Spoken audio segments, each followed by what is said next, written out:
Shaylie, my best friend, hairstylist, therapist, all mixed into one amazing person. For the person spending time with us today, what is going to change about their life? What are they going to learn by listening to our conversation today? I think just that like your life can take a lot of different paths. There's a lot of different things that can happen to you throughout your life. Not any single one of them has to define who you are. And there's nothing that you can't get through. But also like it sucks, but sometimes it takes some time for you to see how it impacts your life in a positive way.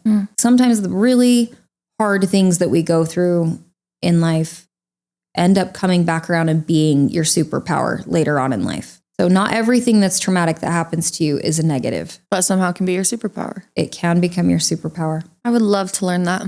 Let's get into it.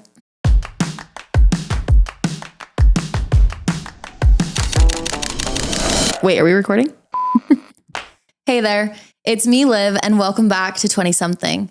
I'm so grateful that you have chosen to be here with us today, whether you're on your commute to work, on a walk, or just doing things around the house. You know that feeling when you walk into a hair salon and you settle into the chair and suddenly you're surrounded by this chorus of conversations in other booths.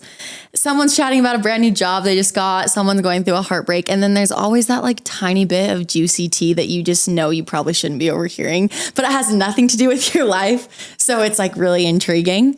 And it's just part of this like classic salon atmosphere. And there's all kinds of hairstylists in the world. I know that there's lots of you out there who maybe go see a different hairstylist every time.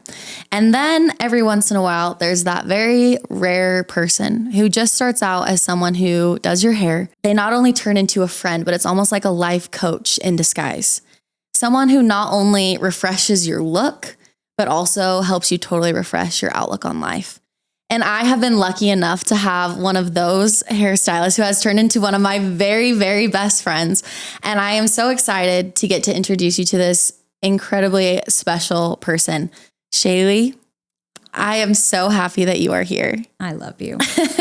She's not just the woman who I come to when I am like needing a refresh on my like outward appearance, but she's also the person who has really, really talked me through some really, really hard times in my life and has brought, honestly, I don't know how better to describe her than like a life coach. Every time I book a hair appointment now, I'm like, cool, let's go to therapy. It's like one and the same. You probably get sick of me interjecting my advice. No, it is honestly, it has become a treasure. I would not have invited you here today if I didn't think that what you share needs to be shared with as many people as possible. Shaylie teaches women all over the country. You know, not only has she started her own method of like extensions and teaches this to a huge community of alumni now. What you have built and licensed women on is incredible. But she has expanded this to teaching women in these amazing retreats. I really want the person listening to get to know you a little bit more like I know you. So, I don't know. To go back to, back to high school, your life changed drastically, basically overnight. Can you take us back to that chapter and where do you want me to start, Liv? Wherever you want. I dated a boy when I was in high school. He was out of high school, just barely. And fell totally head over heels in love with him. Like he was 100% my first love. And we dated for quite a few months and then had something silly happen, broke up over a story that I had a girlfriend that was jealous that wanted to date him. And she made up a big lie to get me to break up with him. And it worked. And I did. And couple weeks later, found out the truth and went back and sat on his bed and bawled my eyes out and begged him to take me back. And he was mad and said no. And then one night, our friends were all friends. So even though we weren't together, our friends, we were all still hanging out together. Yeah. And there was a night that a boy asked me for my number in front of him. And I didn't know this boy at all. He wasn't from here. And the only reason I gave this boy my number was to make Jess jealous. Jess is the boy that you were dating. Yes. And it worked. This boy called and asked me out, and I thought, well, I can go out with him and Jess will know I'm on a date because he'll ask where I am, and everyone will tell him that I'm out on a date with this boy. Or I can go sit and hang out with all of my friends and be devastated and sad. Yeah. So I decided to go on this date.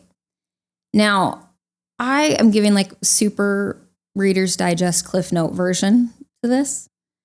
I was really devastated. Like I was really heartbroken. And I did a lot of crazy things that were out of character for me. Even being a young, like adolescent I was definitely rebellious and all of that. But I was doing things that were definitely out of character for me at the time. Well, that's a whole other thing where it's like, it's been proven time and time again that when you are suffering from heartbreak, that you engage in behaviors where so much of the time you look back and ask yourself, why did I do that? And it's just the nature of heartbreak. Oh, and so I think it's almost a numbing technique. Like you're doing things that are outside your norm so that you are not focused on what you're going through. Yes.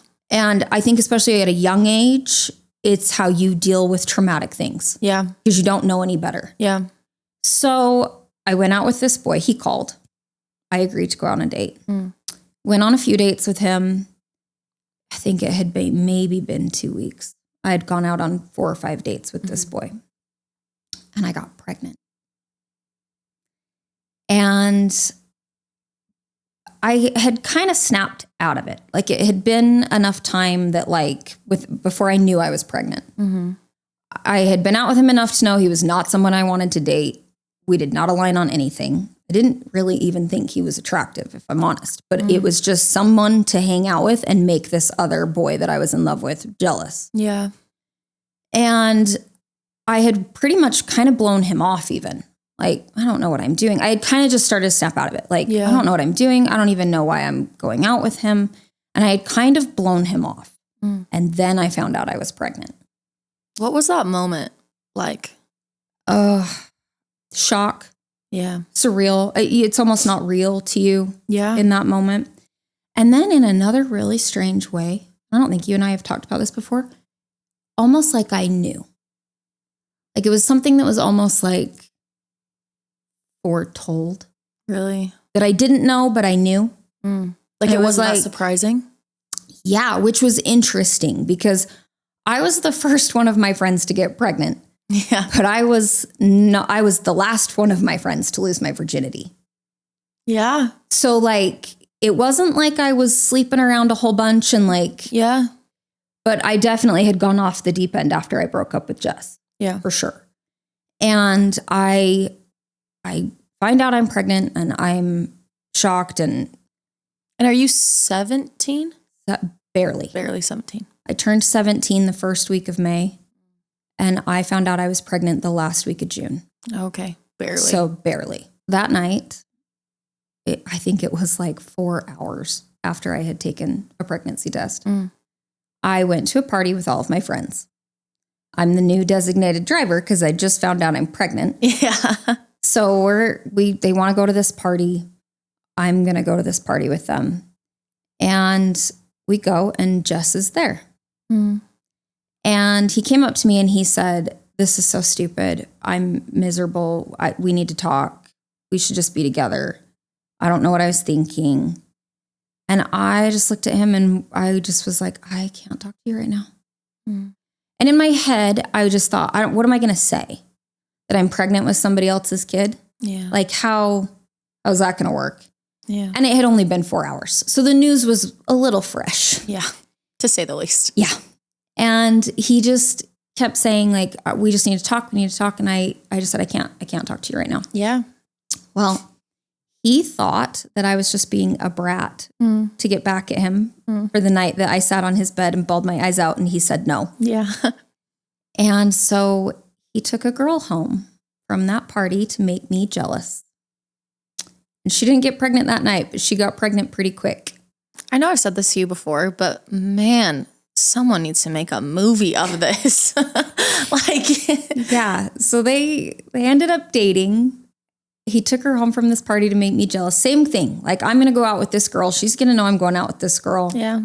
But she ended up getting pregnant and Jess very much felt like he needed to like stay and do the right thing as he should have. Yeah. And they were going to try and work out a relationship and be together. And I, you know, obviously I don't know too much of the story from her perspective, but like they stayed together and they had who is now my son. He kind of disappeared into her life. They moved to Salt Lake. And I just assumed they got married and I was totally heartbroken. So tell me what that time was like for you. I had a very different experience than Jess did. Like he stayed with her and they had this baby and I had already kind of blown this guy off. And then when I found out I was pregnant, I felt like I had to try and like make it work. Well, yeah. Not in a settle down and get married type of situation, but in a, like, we have to at least try to have a relationship. Like this is your child. Yeah. Right. Yeah. Very quickly found out like that was not going to work. Like aside from it just wasn't going to work, he was not someone I ever would have dated anyway. I went through my pregnancy with my child by myself. I actually was just fine with that. But there were a lot of really interesting things that happened to me while I was pregnant. For one, and when you mentioned the staircase, this is something that like very much stuck with me. So before all of this happened, I was on track to graduate high school early. I had done an internship at a courthouse as like a court clerk, apprenticing a court clerk. I worked in a law firm in downtown Salt Lake. I was 100% geared to go to law school. Yeah. That's all I had ever wanted to do. And I was all set for college, the whole bit. When I got pregnant, I just didn't think there was any way that was going to work. Yeah. I just couldn't see how 4 years of school and another 3 to 4 years of law school was going to work with a baby. And my whole family did hair. Like my grandparents did hair, my aunts did hair, my cousins did hair, my mom did hair. We have 2 family salons in the family at this point. And I knew I needed a career and I needed a career fast. And hair school was a year, law school was 8. This made more sense. I knew I'd have a job the minute I was done. I already knew how to do a lot of it. Did that feel like a loss? Like, is that something that you... Very much so. For a lot of years. It took a long time for me to actually get over it and embrace the career that I chose, which is really funny because today when I teach, people think that I've just always done hair and I've always loved doing hair. And my family would laugh at that. They would tell you that there was a good chunk of time that I hated what I did and didn't feel the way that I do about it at all. I did a complete 180. I remember standing on my staircase and telling my mom like that, yep, that's fine. Like, let's sign me up for cosmetology school and I'll start whenever. And my stepdad was so mad. And he said, what a waste. Like, to my decision. And funny enough, at the time I was like, yeah, I get it. Like, it didn't really even hurt my feelings because I kind of felt the same way. Like, yeah, I get it. Like, here I've worked so hard. I've put in all this time and energy. I never went to football games. I never participated in high school stuff because I was always working at the law firm or I was at the courthouse and so focused on my grades. And I was just going to throw it away and go to cosmetology school at the time. That's what it felt like. I think a lot of people relate to that. I know I relate so much to that because I think that this plan you have for your life, it's really easy to map out. I'm going to be doing this in a year and we're doing this in 5 years and then 10 years. And when all of that gets blown up in smoke and it's like, okay, I'm forced to choose another direction. I think it's really easy to slip into a mindset of like, oh, I failed. What a waste. Like, and it's hard too, because it's not only like in your own mind that you're hearing that, but you can also be hearing that from other people. 100%. And I understood why they were saying it. Yeah. It made sense to me, but that was a very pivotal, like, I will never forget that. That was a very marking moment. Like deal with that? How did you? I just did. Yeah. I just did it. I remember girlfriends of mine saying, well, you're not going to keep him. You don't even want kids one day. Because I didn't. I was not that girl. I did not want to grow up and have babies and get married. And like, that was not me. I wanted to grow up and go to law school and practice international law and travel. Legally and blonde in the flesh. Like, I had no interest. Yeah.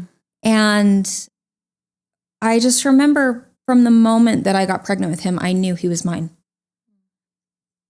And I think that was something that my friends, at least who were close to me, did not understand, because I had not been a maternal, I want to have kids and I want to settle down. Like, that's not who I was. And so they were very confused by my decision that I would want to keep him. But I just knew. I knew from the moment I was pregnant with him that he was mine and I was meant to have him. Like when I said, like, something that almost feels foretold to you. Yeah. And so that's what I did. And I was lucky that I was very stubborn and very type A, and I didn't need anybody's help. Yeah. I did, but I didn't. And I was just very determined. And I think that determination got me through a lot of really hard stuff, because being a single mom at 17 is not easy. No, I can't even imagine. I had him and turned 18 exactly 6 weeks later to the day. So I was a very young mom, and I was very determined to do it and do it well. And there were a lot of people who didn't think that I could, probably because of my age or because of my upbringing or what have you. But there were a lot of people in my world that were very judgmental of every little thing I did in terms of parenting. And I was very lucky that I never listened to any of them, because I was stubborn, and people would give me advice and I'd be like, that's nice, I'm not doing that. Yeah. Like internally, like I just had that naturally in me. And 10 years down the road, I'm so grateful that was my approach. Yeah. Well, I heard this quote the other day that it's like, only take advice from people that you would trade places with. And actually, when I was writing the intro for this podcast, I almost put that quote for how I feel about you. Oh, I love you. Well, it's true. Like, so I think that's a skill, that you were able to hear those things, but not internalize those things. No. If anything, I almost had an attitude. Yeah. Like, I was like, I'm not, that sounds like the dumbest thing I've ever heard. I'm not doing that. Yeah. And I was glad, because hindsight, you got far enough down the road. I mean, it sucks that hindsight takes as long as it does to catch up with you. Yeah. But 10, 15 years down the road, the decisions I was making were the right decisions, and the things that those people were telling me to do were wrong. Yeah. So tell me about the one birthday that the worst birthday you've ever had. Olivia loves to talk about my worst birthday. I do, because I relate so much to it. So fast forward, I have this child. I raise him by myself. I go to hair school, start doing hair. I work for my family. I'm very good at doing hair. Yeah. Like I can say that. She is. But not even now, but then. Like I just was it came very natural to me. Yes. I was very good at it, which made it really hard to walk away from. Yeah. Because I always thought, I'll just do this for a few years. I'll get on my feet and then I'll go to law school. I never thought I would do hair forever, ever. I never, ever thought that this would be something I would do my entire life. Yeah. But I was really good at it. And it was really hard to walk away from something that you're really good at. Yeah. So, and financially, being a young single mom, I needed the money. Yeah. So it made it really difficult to go back to school, made it hard to be motivated to go do something else, even though I didn't love what I was doing. The hours were super flexible. I never missed a baseball game. I never missed a practice. I never missed a class party. I was a PTA mom. I did all that stuff. Yeah. So in terms of my situation, it was the greatest job I could have had. Yeah. And you're dating during this time, right? Yep. Dated a lot. I actually had I know there's lots of people that say like dating's the worst thing in the world, but that was not my experience. Yeah. I had a great dating life. Awesome. I dated lots of great people, lots of great guys. They were usually never in this state, because for anyone listening to this, Utah's if you're not LDS here, it can be rough. Yeah. And I wasn't. So and I was a single mom. So it made it extra hard. Yeah. But I was turning 24. Everybody talks about their worst birthday, and I'm 39 now. So it's funny to me that like turning 39 was nothing. Yeah. compared to turning 24. Yeah. 24 was my worst birthday ever. And I think I know it's because I just, in my head, had always grown up thinking by the time I'm 25, I will have done A, B, C, and D. And I was very type A when I was young. I never really looked at myself like I was a little kid ever. Not even when I was a little kid. I always saw myself as an adult. And I genuinely just thought that by the time I was 25, I would have achieved all these things. And there was a part of me that was like, okay, but you chose a different path because you chose to have this child and you chose to be a mom. And so you didn't go to law school. So like, okay, so you chose something different. But I would have thought that from making that choice and choosing something different, going this other path, I still thought I would have been further along by this point. Yeah. Because turning 24, my son was six. And I just would have thought that by the time my son was 6, I would have gotten married, especially, and that sounds crazy. To anybody not from Utah listening to this, that sounds insane. But if you're from here, and you have to think this was 15 years ago. Yeah.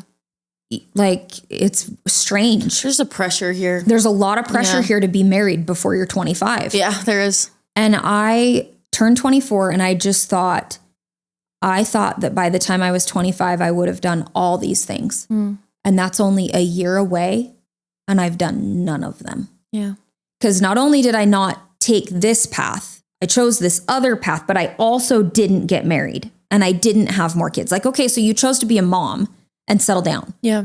But you didn't settle down. You didn't get married. You didn't have more kids. You didn't. And I just remember feeling this huge sense of like, I've done nothing. I've done nothing with my life. I've achieved nothing I wanted to accomplish. I'm going to be 25 in 1 year and I've done nothing. And it was such a hard moment for me. And it was always stockings when we laugh and talk about this. Every year at Christmas, I'm huge on holidays. I decorate like crazy. And every year I'd go to hang up stockings. And every year I'd think, well, next year there'll be more stockings. Like, I'll be married. I'll have another baby. Or he'll have kids. Because a lot of times the men I dated were older. And like, we'll have a family. And that will be an accomplishment that I will have like, okay, so I didn't go to law school, but I chose to have a family. And what was so funny is that looking back on it now, I had achieved a ton, but it didn't feel that way in the moment at all. It felt like a huge failure. Yet I had built a really good career for myself. I had a really solid clientele. I was busy all the time. I worked 6 days a week, 12-hour days, and I was booked solid. Yeah. That's a really great clientele for what I do. Yeah. Like, this is maybe a cheesy analogy, but as you're talking, like, I used to be in my running era. I am not anymore and I'm happier for it. But like, if you're running, let's say like a half marathon, when you're building, right? Like, you're checking off mile 1, mile 2, mile 3. And I think it's hard because those don't feel like much accomplishments. Hey, like, I'm getting up, I'm going to work every day. I'm building this career. It's the same thing every day. And it's these big milestones, right? 13.1, 26.2. And when those things are missing, it's really easy to just disregard everything else. But you wouldn't be at 13.1 if you hadn't done those things. Exactly. I think looking back on it, you can see what you were achieving as you were achieving it. But when you're just going through the day-to-day grind, it doesn't feel like it. It doesn't feel like it. No. Like, the day-to-day grind does not feel like you're achieving anything. No, it doesn't. And I think that's the hardest part. I think that's why so many young people feel so discouraged to continue on whatever path it is they've chosen, because there's not instant gratification. And we live in a world now where instant gratification is everywhere. Absolutely. And that grind is not instant. So what do you say to the people who are in that grind, that are hanging up the stockings and it's just 2? Well, funny story. So I turned 24 in May. Uh-huh. I had that Christmas. Yeah. That Christmas Eve, my best friend passed away. And he was how I met my first love. And they were roommates. And he just became one of my very best friends. And we stayed friends. And so he passed away very unexpectedly. It was Christmas Eve. And I got asked to contact a bunch of people on his Facebook page. And this sounds so silly because now you would just make a post. But back then, Facebook was new. You didn't do that. And one of the people I had to contact was my old boyfriend that I had been so in love with and so heartbroken over. And I thought he's going to think I'm some crazy ex-girlfriend who's just trying to get in touch with him because like I'm using this as a reason to reach out, which was not the case. Because how long had it been since you'd spoken to him? At that point, it had been, well, my son was 6. So it had been 7 years. Man. 7.5 years. Yeah. And that's really not why I was reaching out. He just genuinely was on the list of people that I was asked to contact. Yeah. So I gave him my number and I gave him another mutual friend of ours number that was a guy. So that like he didn't have to reach out to me. He could have called this other person to get information. And within minutes, he called me and he was so polite that he was almost rude. Like, did not acknowledge who I was. Yes. Did not like ask how I had been. He just acted like he had no idea who I was. I was just calling to inform him that his friend had passed away. Yeah. And it was just funny, but long story short, eventually I got really pissed and was like, whatever, like we've talked for like 4 or 5 days now. You have all the information you need. Like there's no reason for us to keep talking. Did you think he was still or married or I honestly thought he was married. Okay. Because of the way he was responding to me, I thought he's got to be married to her. Yeah. And he's probably just trying to keep it super, which I respected him for. Of course.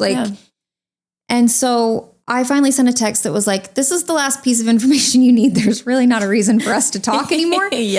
But like, I'm glad to see you're doing well. Like I was like, I'm going to acknowledge that. Like, I'm glad to see you're doing well. That's like you know who I am. Yes. So I sent this text and almost immediately the minute I hit send to send the text, he sent me a friend request on Facebook to like stay in touch. Okay. And it was just interesting, but it was amazing what he was willing to like sit and chat on Messenger with me about that he would not talk about on the phone. Yeah. And I got on Facebook and I'm like, he's not married. So I don't know why he's being so weird. Yeah. But anyway, we ended up messaging, ended up talking, ended up going on a date. And it was almost like just instant. Like we picked up right where we left off, only much older and much more mature and we ended up getting married 9 months later. So here I had this this is my favorite story in the whole wide world.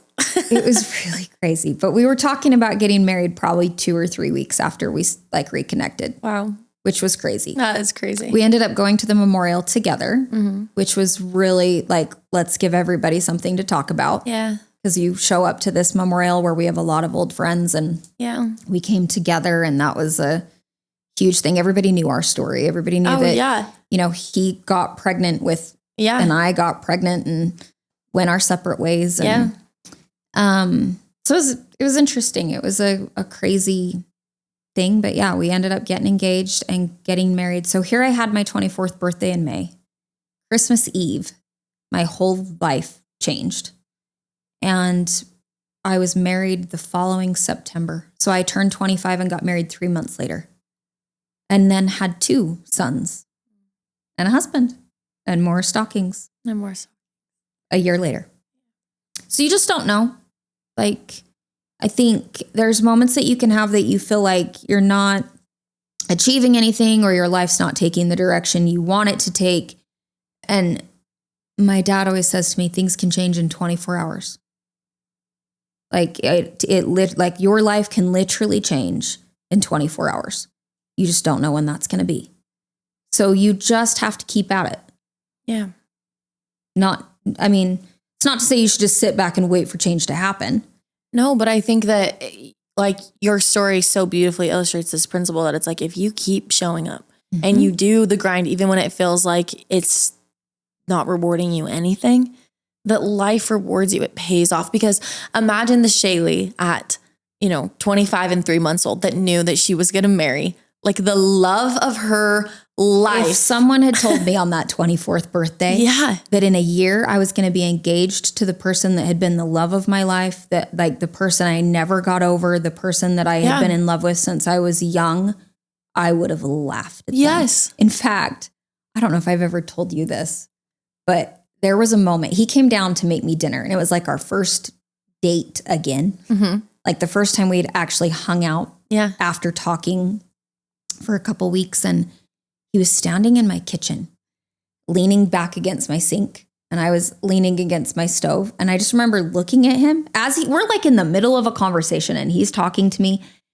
And I just remember looking at him and thinking, like, I mean, I hate to use his full name, but it was like, Jess Green is in my kitchen right now.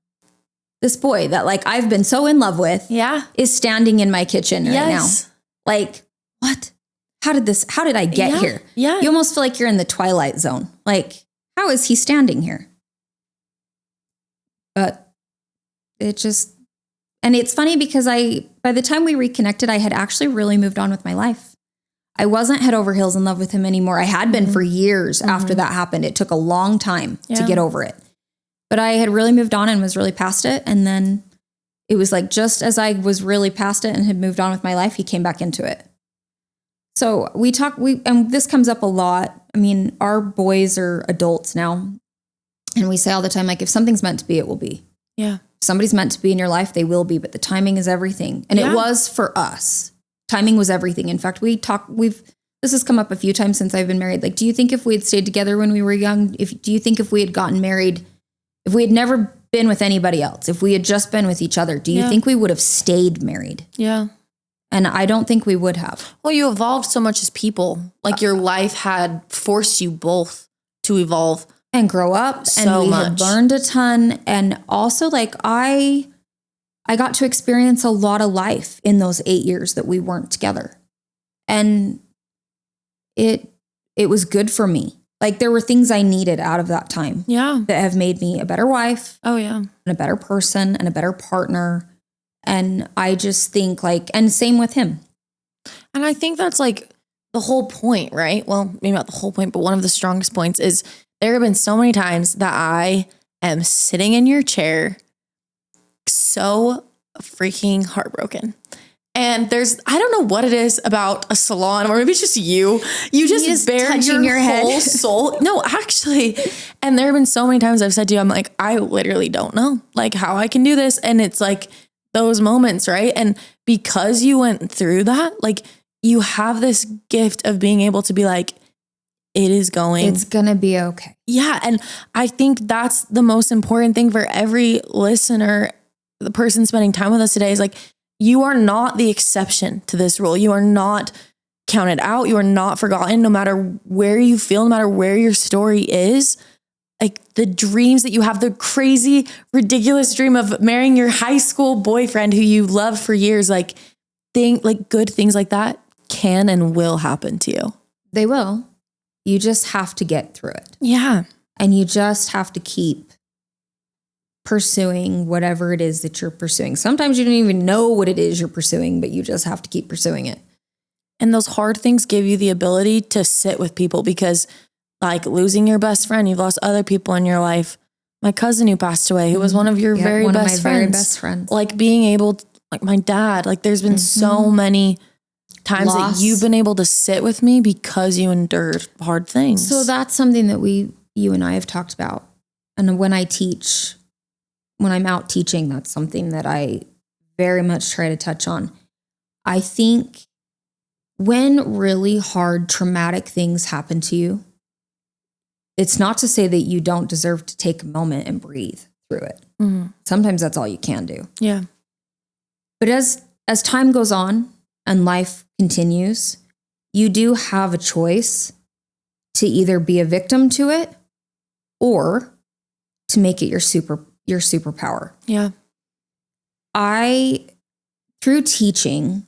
I know, I was just going to ask. So all of everything that you've been through, how has that led you to teaching and empowering women? It's funny. I don't think I realized how much everything I had been through, like it was almost like all these things were happening in my life.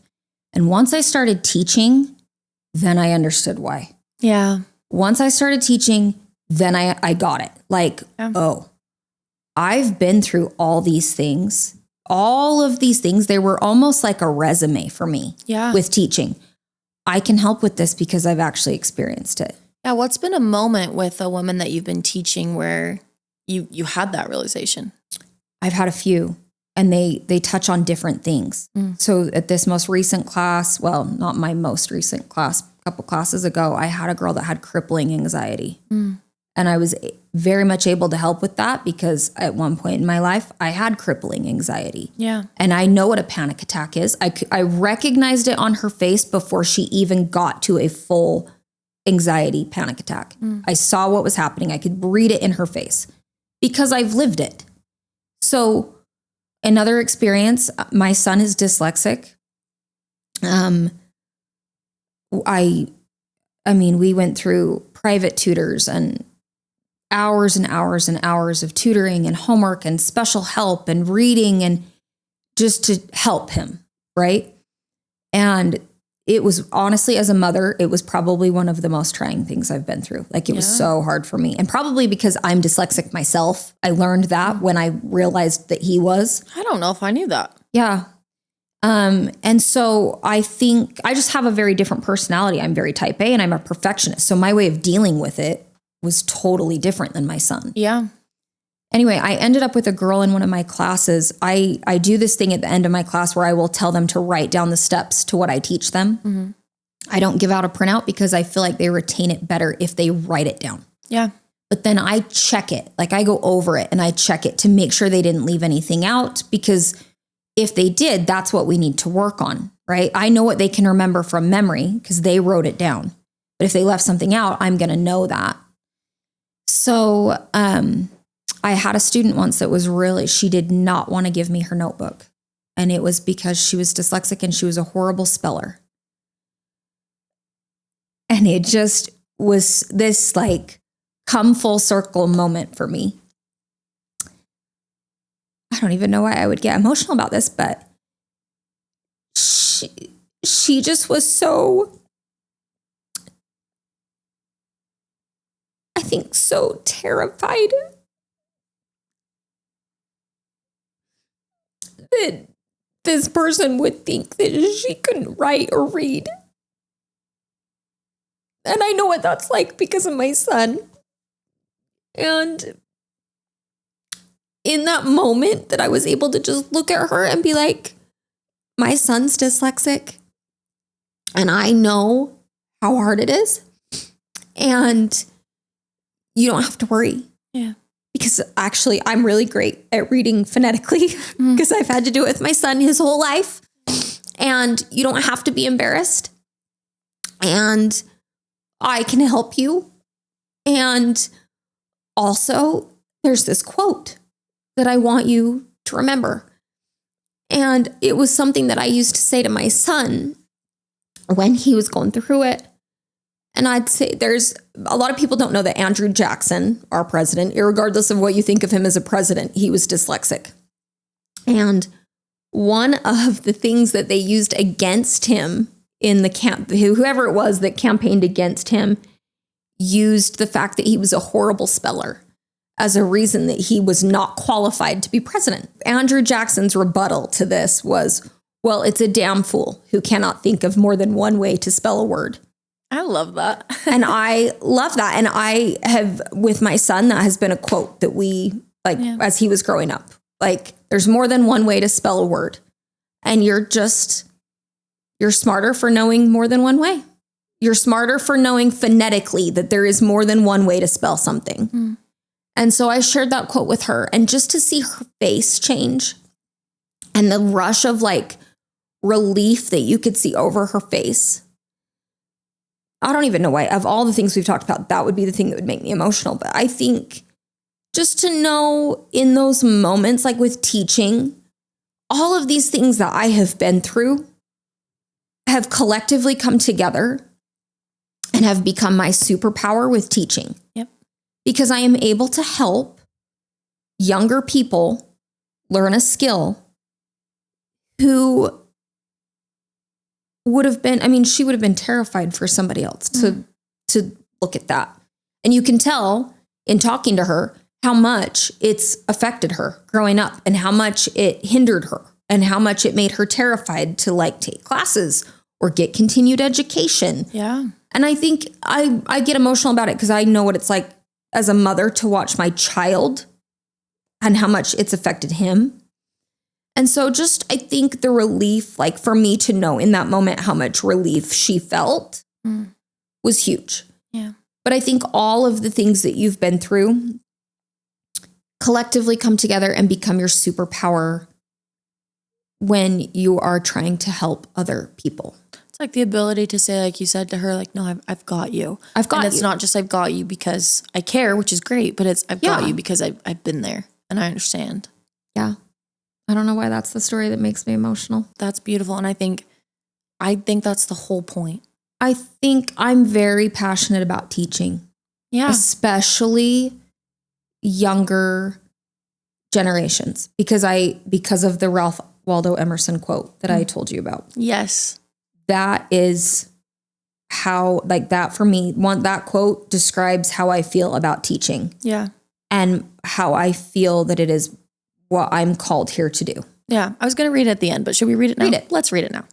So this is Ralph Waldo Emerson, and he says, to laugh often and much, to win the respect of intelligent people and the affection of children, to earn the appreciation of honest critics and endure the betrayal of false friends, to appreciate beauty, to find the best in others, to leave the world a bit better, whether by a healthy child, a garden patch, or a redeemed social condition. To know even one life has breathed easier because you have lived. This is to have succeeded. And like for me, that is teaching. Teaching is how my children, obviously, first and foremost, but teaching is how I leave this world better than I found it. You've taught me so much today, and obviously everybody listening, but if there was one thing that you could teach the person who has chosen to spend this time with us, what would it be? I think just to keep at it and not to stop. Just keep at it and keep looking for opportunities because they come. They do. I mean, they come. I think being very mindful of your time, that is actually something I teach in a lot of my classes. I think the most important thing I teach is time. What you do with it matters, but that's not to say that you're on a clock. Keep at it because life can change in 24 hours. Think of all the times your life has changed in big ways. Yeah. It happens in 24 hours. Yeah, it does. Just to remember that like sometimes you're going through a lot of stuff and it's almost unbelievable how much stuff you've been through. But you have to know that all of those things come together at some point in your life and they're helpful to you. Yeah. It's like hindsight. Yeah. Right? Like that 10 years really sucks to wait to see what it all was for or what it all came together to be. Yeah. But at some point, you're going to reach a point in your life where it all comes together and you understand why you've been through all the things you've been through. Well, it's an active waiting too, right? Like you're actively becoming in that messy middle. You're changing, you're evolving. You find out more of who you are, what you actually want. I think that's to the whole point of why you were like, I don't know if me and Jess had gotten married right out of, younger, if you it might have been different. Yeah. But I think one thing I think that's so important for younger generations to realize is that the traumatic things that you're going through don't have to be traumatic. Yeah. Like it is a choice and you can choose to make them your superpower or you can choose to let them affect you negatively for the rest of your life. But by choosing to be a victim to something or choosing to let it affect you negatively the rest of your life, you give it more power and you give it more of your time. Yeah. And since time is one of the biggest things I teach, it's a lot about not giving things your time that don't deserve it. Yeah. Instead, like take what you learned from it, let it become your superpower, and then use it to help other people. I love that. It's just a much healthier way. Yeah. Oh, Shay, I appreciate you so much opening I'm so up sorry and saying I got that. so emotional. No. And this is a little bit of a tangent, but just because you are the greatest hairstylist ever, I have some lightning round questions for you when it comes to... Okay, favorite shampoo or conditioner? Or both, actually. This is for the girls right now. For the girls. This is for the girls. What I recommend the most is Joico Moisture Recovery for extensions, especially. That's but if good. You have That's not what I'm using, so. Of course it's not. Keep going. What are you using? Drench? Yeah. Well, that's good too. Okay, keep going. Yeah. All right. Favorite go-to hair product? Dry shampoo is the only way I survive. So there's that. But as far as like actual styling, funny enough, we recommend this product for everything. And it's not what it's marketed for at all. It's the white bottle one, huh? Oh. It's the purple ball. Oh, yes. The bedhead. The bedhead. Yeah. It's Small Talk by Bedhead. And it comes in a little purple ball with a yellow lid. Used to be a green lid. If you're old enough, you remember that. But, yeah. Best product ever. But not for what it's marketed for. What is it the best for? Tangling, keeping extensions smooth, helping styles last, keeping your hair silky. Okay. But it's marketed as a thickifier. That's good. I don't use that either. Great. Okay. Favorite styling tool? Volume is what I'm so stuck on right now. Yes, those are crazy. Volumes are the greatest invention that there has been this century for hair. It's that mini one, right? Yes, I like the mini one, but it's the little checkerboard crimper that gives you volume. And you just do it like right here. Just for your roots. Crazy. I actually do that one. Okay, hair trend you'd love to see make a comeback. And one you would gladly say bye to forever. Oh, what I want to come back? Big hair.